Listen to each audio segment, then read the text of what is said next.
Liz Eggleston. I run Course Report, which is a resource for choosing the coding bootcamp that's right for you. And one of the first questions that I hear when someone is looking for a coding bootcamp is, which language should I learn, right? Which programming language do I need to learn? But we're going to back it up even before that today and talk about the technology stack. So we hear these terms, full stack, front end, back end. You may have even heard that full stack developers don't exist anymore. But so what do you make of all of this stack talk? We are going to try to figure that out today with our guest, Jeff Casimir. And Jeff is the founder of Turings School in Denver, Colorado. They teach both a back-end engineering and a front-end engineering course. And so Jeff is the perfect person to navigate us through this question. What is a stack? So welcome, Jeff. Thanks so much for joining us. Introduce yourself. Yeah, I'm Jeff Casimir. So I've been teaching computer science now for 14 years and started the Turing School back in 2014 and continue to run it today. All right, so what does it mean when we talk about an application stack? So when you talk about stack of web applications, I think the terminology kind of evolves from the way we talked about computer hardware and like how traditional desktop programs run. If you were going to kind of diagram like the traditional execution model of software, you'd have like a hardware layer down at the bottom, and then operating system who controls the access to those hardware resources, and then running on top of your operating system, you'd have processes, so all your different programs that are running and essentially like competing for access to the hardware. When you start moving to web applications, what you're looking at is like what's happening in this area, what's running on top of the operating system and the hardware. Pretty much no one pays attention anymore to the hardware and the OS. It's generally assumed that you have some like commodity server hardware and a Linux OS. So then when you talk about the stack, it's kind of all in this space. But the way that I find most helpful to diagram it is to actually go more like this, to explain, rather than that like vertical stack is about how code gets executed, but I think it makes more sense to diagram like horizontally how a project gets built and run. So if you start on the outside with like business requirements, and right, you have some product you want to build or customers that want to get served in some way, then you're typically going to start, or you should start, with UI and UX that figures out how does a customer want to interact, what kind of data do they have, what formats is it in, how do they want to work with the system, and then that transitions to front end. Right, so if UI UX coming in has business requirements, coming out you have like comps and Photoshop diagrams or sketch diagrams and so forth. It's like non-executable mock-ups of how the application should work. So coming into like a front-end phase, you have mock-ups, and coming out of it, you have typically like working prototype. So you have HTML, CSS, some JavaScript. They've probably filled in some of the gaps of things that were missed in UI UX, but it's not quite like a production-ready application. And then you follow that up with backend, and backend's job is to take that like functional prototype from front end and build it into a system that can survive, hundreds or thousands of requests per minute. So they're diving a little bit deeper into the data persistence, into the architecture of like the real software, where the front end was really the architecture of the UI UX, of how the user experiences things. And then behind backend, I like to split these in two. And up here you have ops, and down here you have data. And so while the input to backend was functional prototype, output of backend is like a scalable application. Then you need an ops functionality, ops team, or someone who works as an ops person to actually get it to run on the servers and get it to stay up and to reboot if the code crashes or what have you. and then also an output, if you will, or an artifact of backend work is that you start amassing a lot of data if you have anyone beside your mom actually like using your application. And so this is where like data science starts to come in and work with the data that's stored from the backend. So that's the way I look at the pipeline.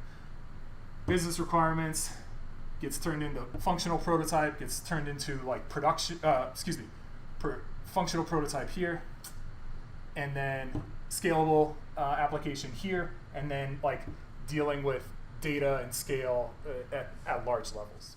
Okay, so Jeff, you've been in this industry for a while. How have the components of the pipeline or the stack changed over the last 10 years?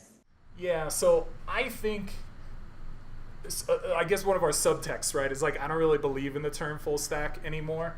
And there are some people, and in history, it was easier to do everything from here to here. But over time, each of these has grown into really a full-fledged discipline of its own. And it's not just for specialists. It's really like, this is too much to master.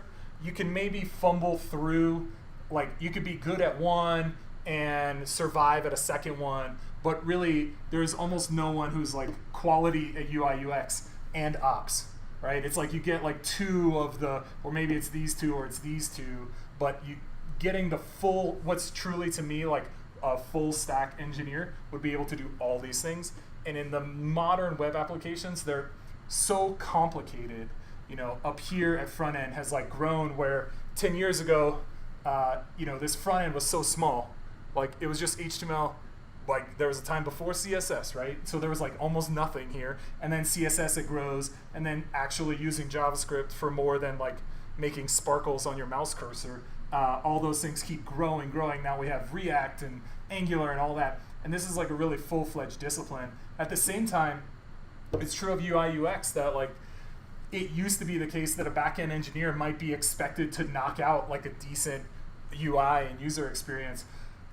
But our tastes and preferences here have grown so significantly. It kind of reminds me of like, if you ever go back and watch a movie from like 8 or 10 years ago, and you see the special effects that just look terrible now because like your tastes and preferences have matured. So it's like what passed a decade ago was fine at the time. Maybe a back-end person was knocking that out, but now it's like you're not going to get where you want to be by having somebody do all these three parts or all these three parts.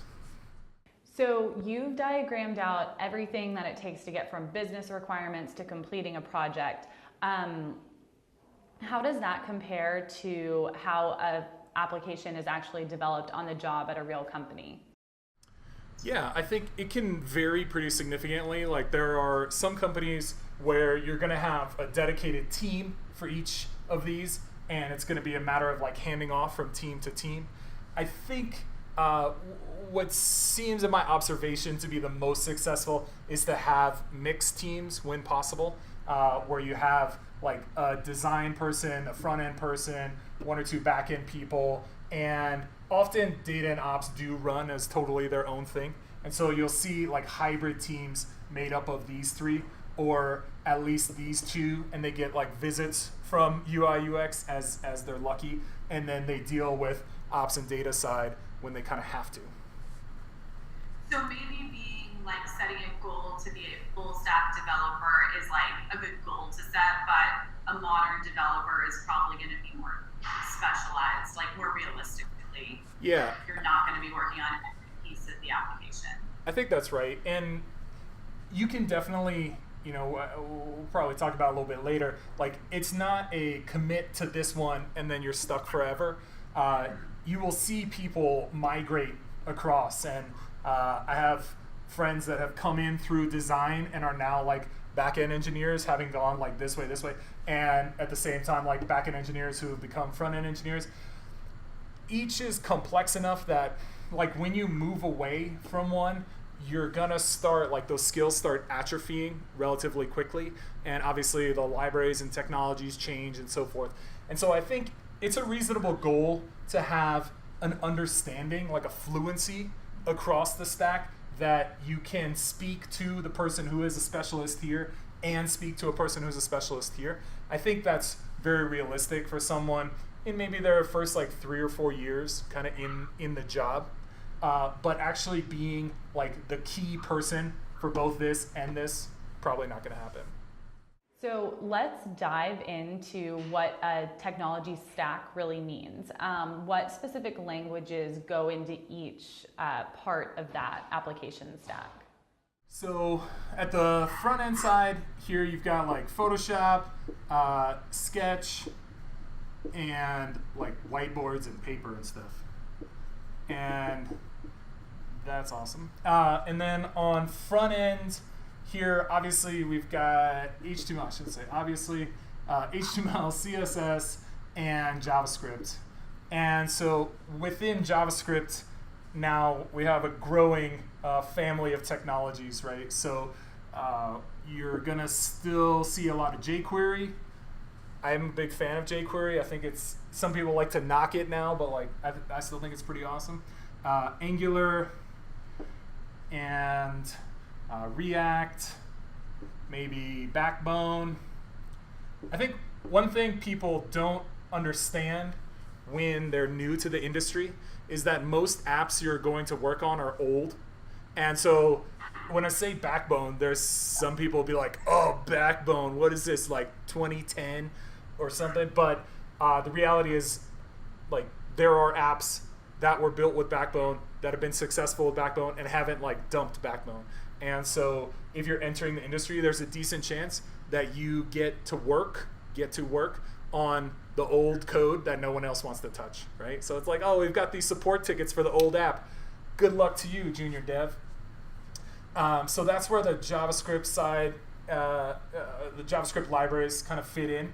And then that's really it on front end. But to me, one of the really difficult things about front end is that while there are really 3 languages, you never pick just one, right?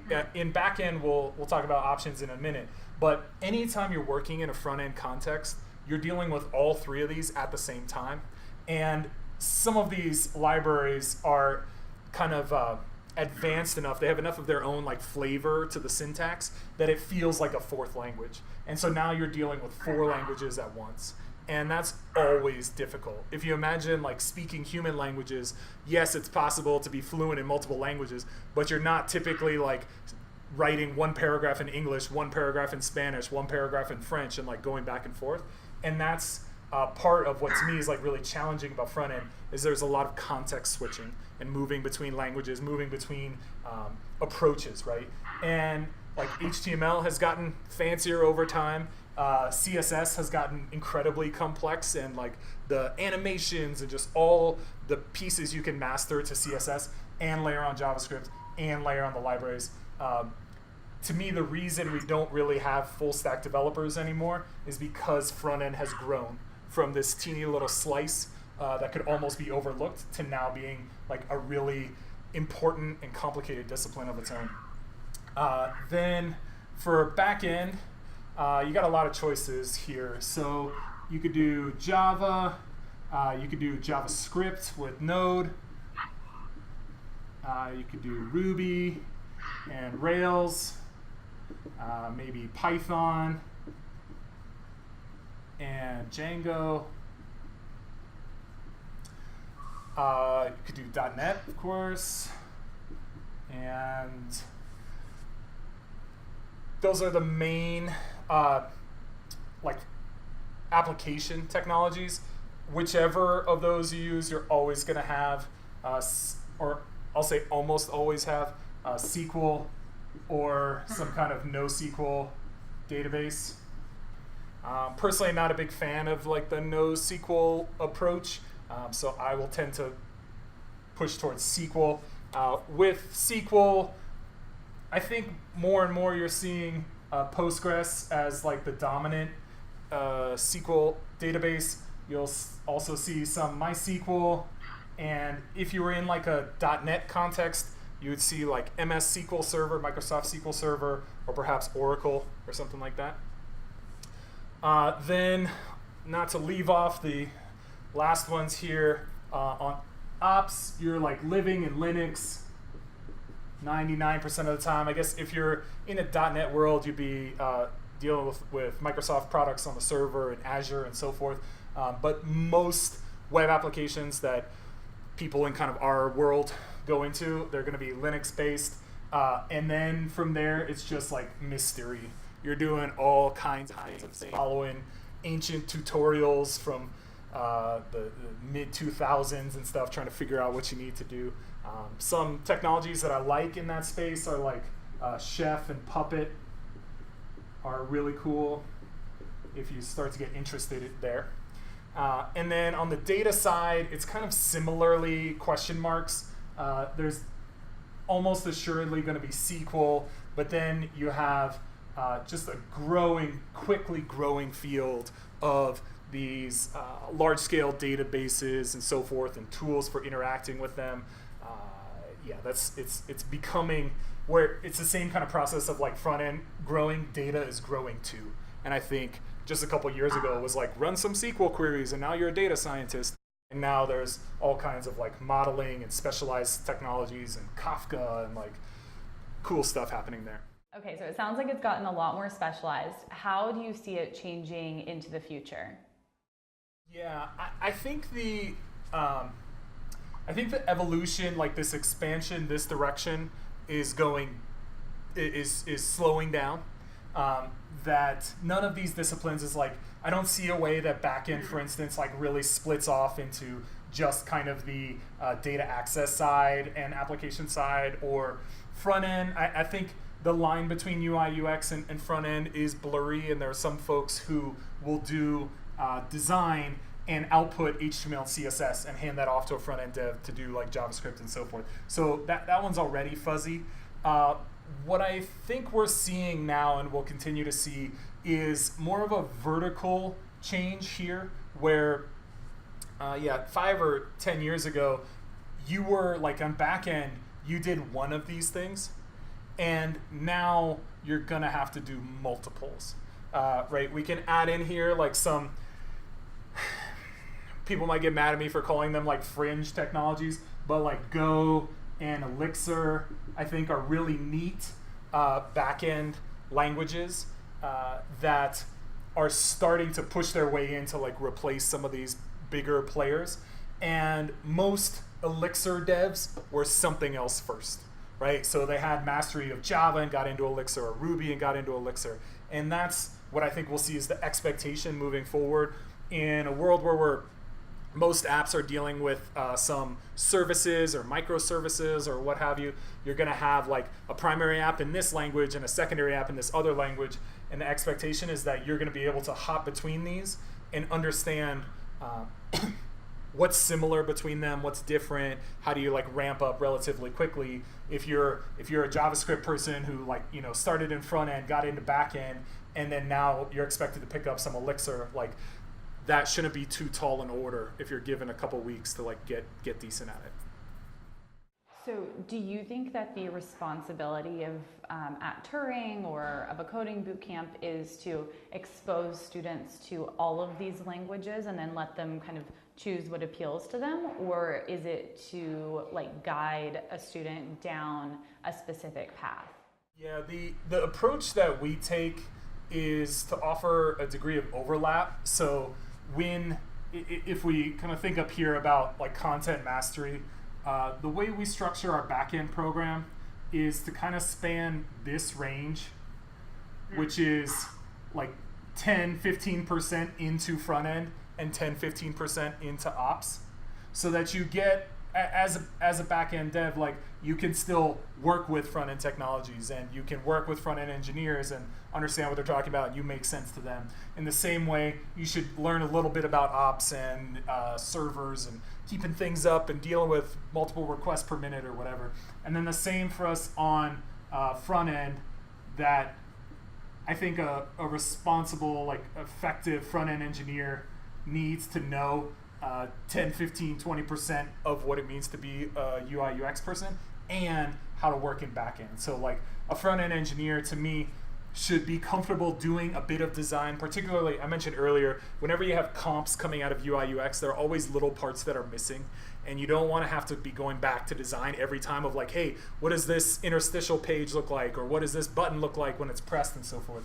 You want a front-end engineer to be able to cover some of the gaps in UI UX, and at the same time, you want them to be able to stretch into maybe it's Node if they're JavaScript developers, and do a little bit of backend, understand a little bit of like just enough SQL of like I understand the concept, not like they're going to be optimizing queries. And so, from an education standpoint, that's how I think you can most responsibly set it up.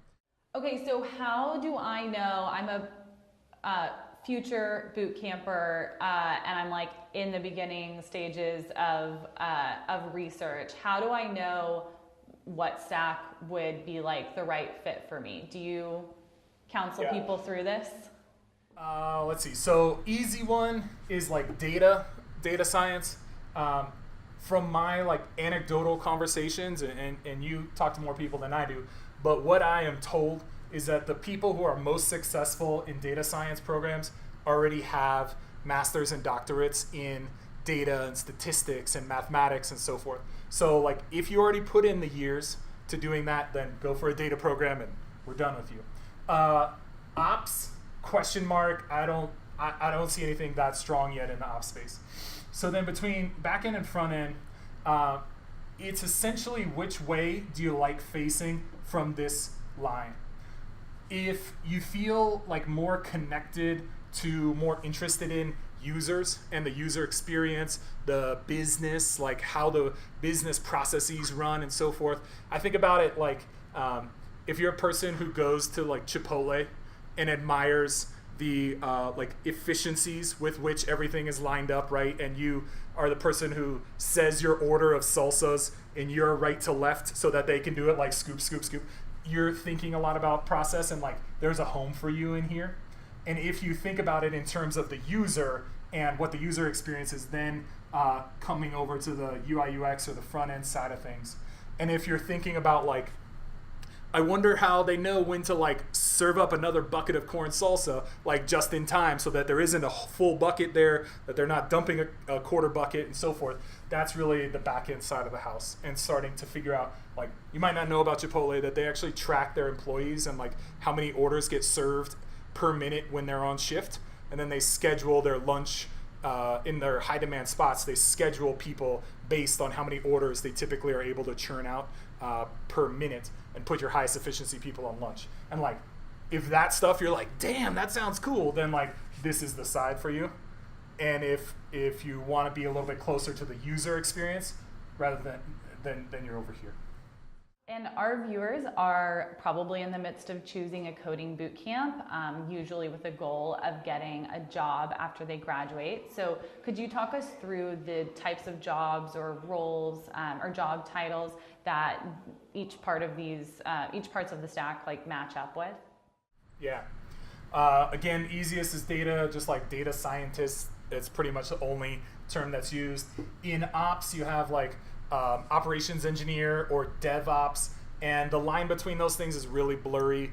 Typically, operations engineers, in my eye, operation engineer does a little bit more manual work, and DevOps engineer does more of like ops automation stuff. So how do we automatically scale up thousands of servers? And there's always a bit of tension between like backend and ops, because backend is like, just use this technology and this one, and like I don't care that this library is like never been used by anyone in production. I'm sure it'll be fine. And ops people have a tough job because they're the ones whose pager goes off when everything burns to the ground. And so a lot of ops expertise is built through trial and error, through like doing the work. And I think that's part of why we've been slow as an industry to figure out like how do you train people, because it's such a high risk position. Like taking a junior person in ops and being like, go run the servers for a day, that's a good way to like lose $1 million in revenue. So putting those aside, in here, it's a pretty jumbled mess is the long story short. You'll see titles like junior developer, and at one company, junior developer means HTML, CSS, and JavaScript, and at another company, it means building APIs in Ruby. Like, It can be all over the place. We started using the term front-end engineer to clarify that often what's a little bit more common is the term front-end developer.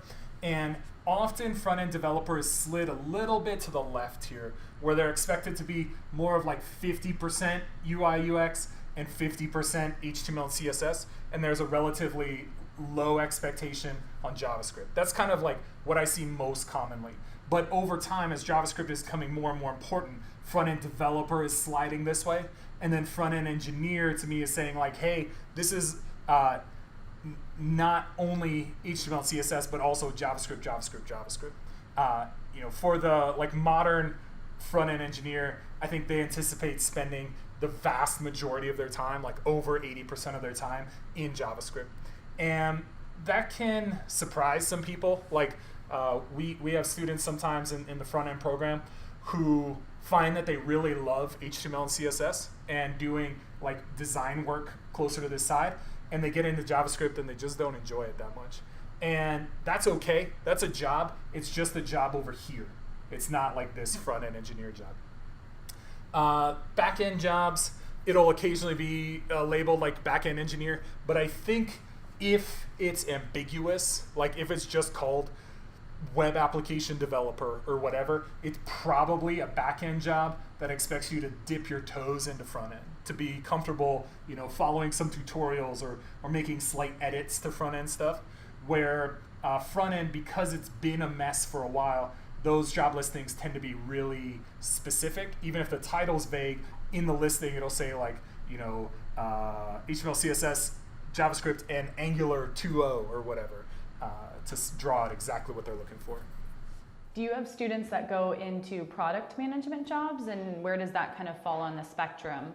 Yeah, we just had our first one actually take a product management job, and really the product manager is here on business requirements and helping turn what our like customers want or what our business theorizes our customer wants, putting that together way over at this end. I think that's a really neat job. It is good. I think many devs will tell you that like their favorite product managers or project managers are folks who have done one of these roles, and it almost doesn't matter which one, especially in the middle here. Like if you understand what it's like to build software and you don't use phrases like just move this thing over there, just put a button on it, then it's easy to become a developer's favorite manager. And so I think it's actually a pretty good trajectory for somebody if they think that's what they want to do.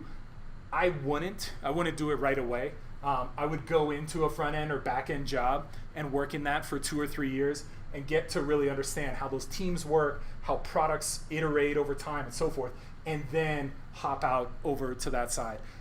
You don't see a lot of training and so forth, like formal education in that space. You have like your Scrum Master certifications, and that I'm pretty skeptical on those things.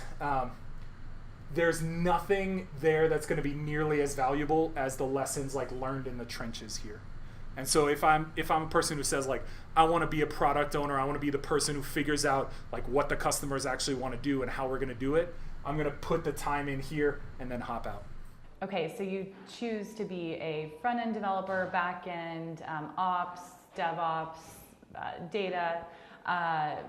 What if you make the wrong choice? Are you completely stuck at a dead end, or can you transition into a different part of the technology stack? Yeah. I want to make a joke about like save up your tuition and go back to school, but that's not true at all. Really, when you're doing a training program, and like what we emphasize, and I think a lot of programs emphasize, is more the process than it is the specific technologies. And the process that goes into back-end work is pretty much the same process as goes into front-end work, and is even really, in a lot of ways, the same process that goes into UI, UX.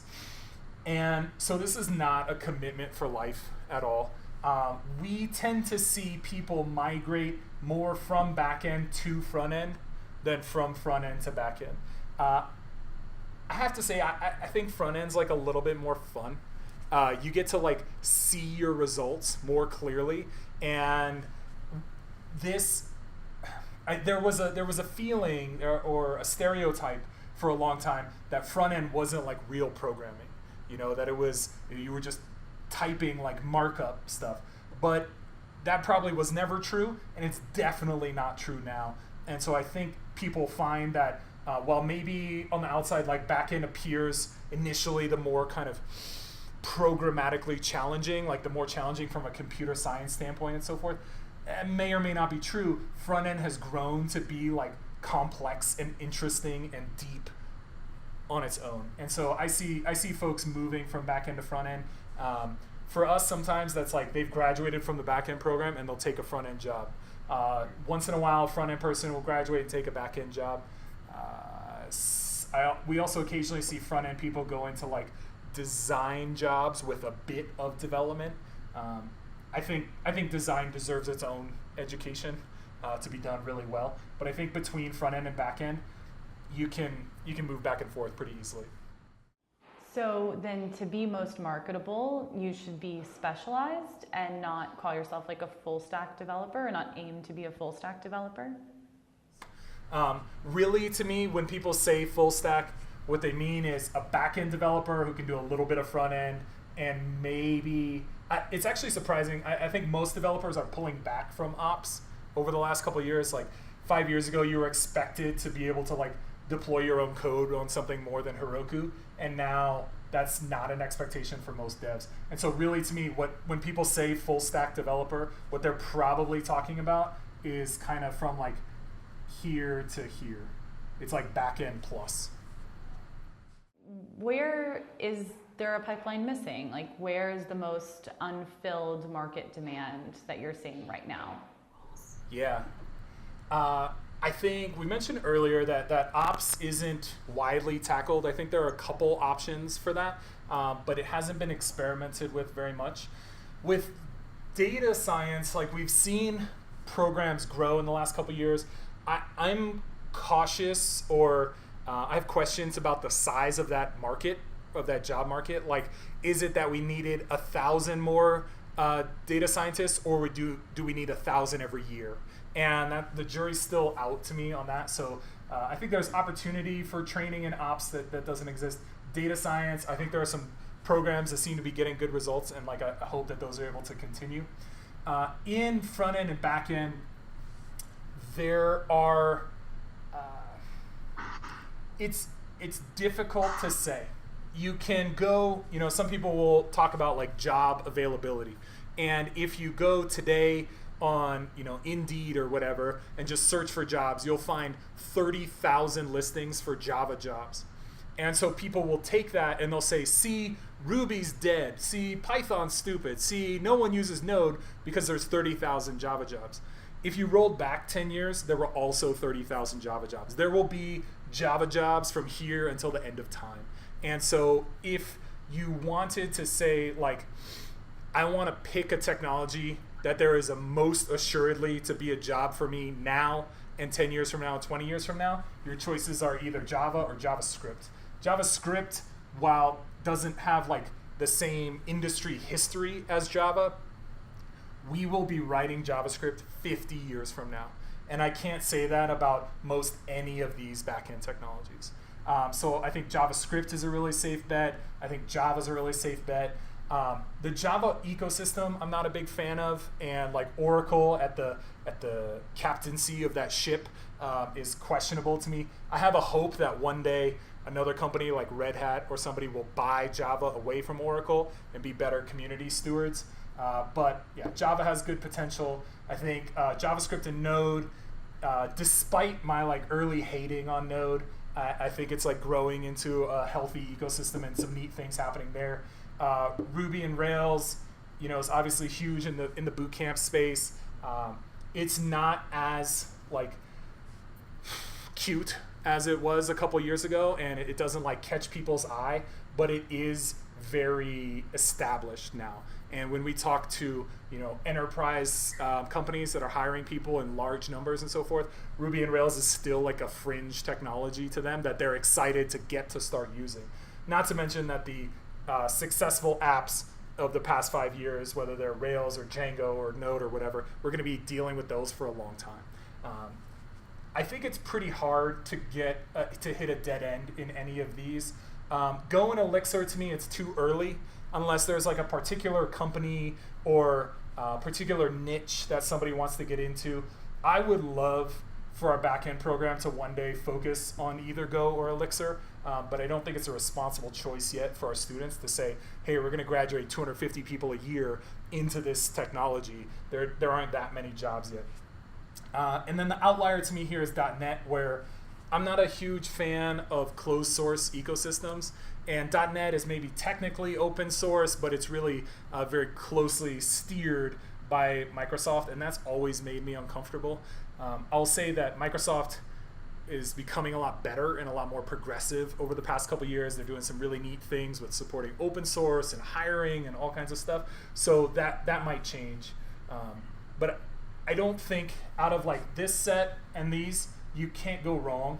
If you're good at any one of these, there will be jobs for you for a long time. I think to be successful in a first job, successfully promoted or move into a second job, what somebody needs to do is practice their process more than practice their content mastery. And one of the ways you see folks do it wrong, in my opinion, is that they hop across these technologies. And so they'll do JavaScript for 2 months and then check out Ruby for 6 months and then a bit of Java for a month.